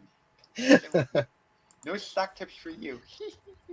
No, I'm former lead designer of McFarlane Toys, and I think I'm going to be doing a stream tomorrow. I think I'm going to be doing a toy talk, and Jeff Hicks might be there. So Nice. if you guys want to tune in, I don't normally do them on Wednesdays, but I think I'm gonna be setting one up for that. Yeah, if you guys want to drop in, that'd be cool. We're gonna have a good time. But yeah, shout out to the Kraken's at the printer right now. I got a merch store up now as well. So if you guys haven't seen it, it's my Stream Elements merch store. Pretty cool. Got some great stuff. You want t-shirts? We got t-shirts, mugs, a bunch of stuff. So check it out. I think you guys will enjoy it. Yeah, pick up some good merch. Walk around and let people know you love Shadow the Kraken. You love City of Venus. You love True to Woods. Beautiful stuff. Gorgeous. Fantastic. Tremendous amount of stuff. So, yeah. Everybody, thank you so much. Love the chat. Love this panel. Tony, Adam, Etep, you guys rock. It's always a great time here. Oh yeah, dude. Thank you. It's always a blast, man. Pleasure. And yeah, back this man's campaigns. Like, the only time you're waiting is the time it takes him to actually get the physical work done and get everything printed out. There's no talking about how this book's going to be a cultural phenomenon for a year and a half while he live streams. He does the fucking work and gets it out to you. He does quality work, so check it out. Shadow of the Kraken. That's right. Super fan, what's up, bro? That's right. Remember, what Vinny really likes is when you meet him live, pinch his fanny. That's what he really likes. No, only if you're a really hot chick. That's it. I'm not gonna do that. No. Otherwise, it's sexual harassment. Yeah, no. Well, you got to catch up to Flair. But yeah, yeah, it was a lot of fun, man. Thank you. This has got to be one of the worst ones we've suffered through. Yeah. It was a whole lot of fun. I will be on Digital Pollution Podcast tomorrow. Digital Pollution for Eastern Standard Time. Of course, when Vinny goes, of course, I got it back. Mr. Hicks, my good, close personal friend. I was just talking to him earlier today. Sweet. So, yeah, Vinny, that'll be fun to see you on a Wednesday. Friday on the men's room.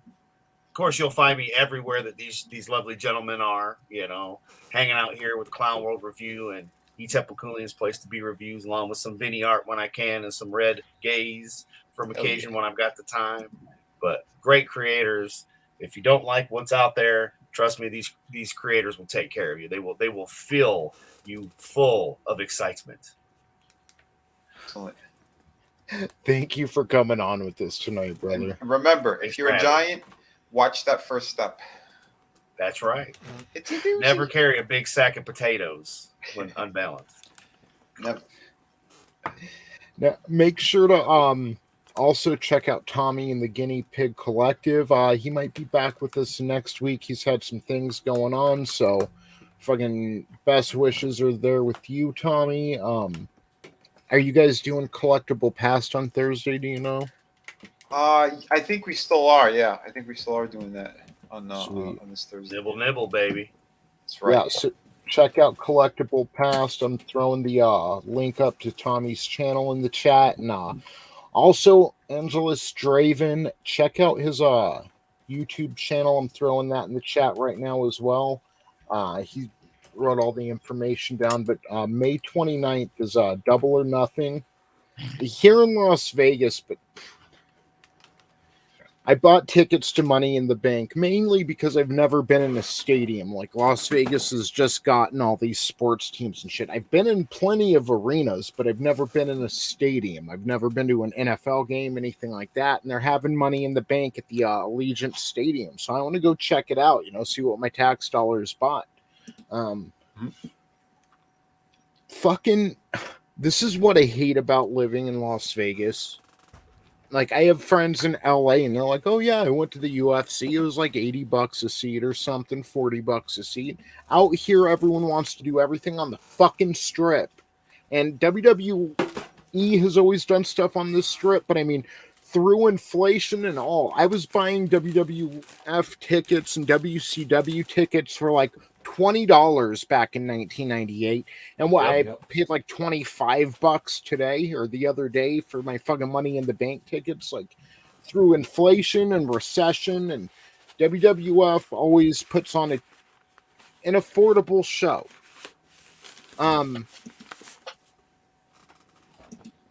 AEW, they were like a fucking $120. And see, they're having Dynamite, Rampage, and the fucking pay-per-view out here. And all of them, they're like fucking $100 a ticket and up from there. Like, what the fuck, man? And that's before all the fucking service charges, all the bullshit. So it's going to end up being like $150 a ticket. I'm like, I'm not paying that for a wrestling show. I'm not. So I'd like shout out to the people that can afford the fucking $1,800 front row seats for a Raw or whatever. I can't justify that. I can't. My grandma was Jewish. Maybe that's it. I don't know. I can't fucking justify spending money like that to sit somewhere for fucking 2 or 3 hours and then be done with it. And you can talk about making a memory, but I've been to 100 wrestling shows. Like, I was there for CM Punk's Pipe Bomb. I was there for Triple H and Stone Cold 3 Stages of Hell. I was saying a few days ago, I watched Chris Jericho for the first time as Cruiserweight Champion, then Television Champion, then Intercontinental Champion, then Undisputed WWF Champion. You know, he unified the fucking titles for the first time. I've seen a lot of shit in my day, and, you know, I saw it just fine from my $20, $40, $50 seats, whatever I paid at the time. You know, I can't spend hundreds and hundreds and thousands of dollars on a seat. I can't do it. So, sorry, AEW, but I will be watching over on Draven's channel, which is May 29th, Double or Nothing, CM Punk versus Adam Page for the AEW Heavyweight Championship. They always put on a great show, but again, Luke Perry's son isn't worth hundreds of dollars for tickets. That's all I can say. Right. Like if it was the whole weekend, like, you know, including your hotel stay, ticket, maybe a meal, sure. Have you seen Jungle Boy, Vinny? No. He's Luke Perry's son. I've seen.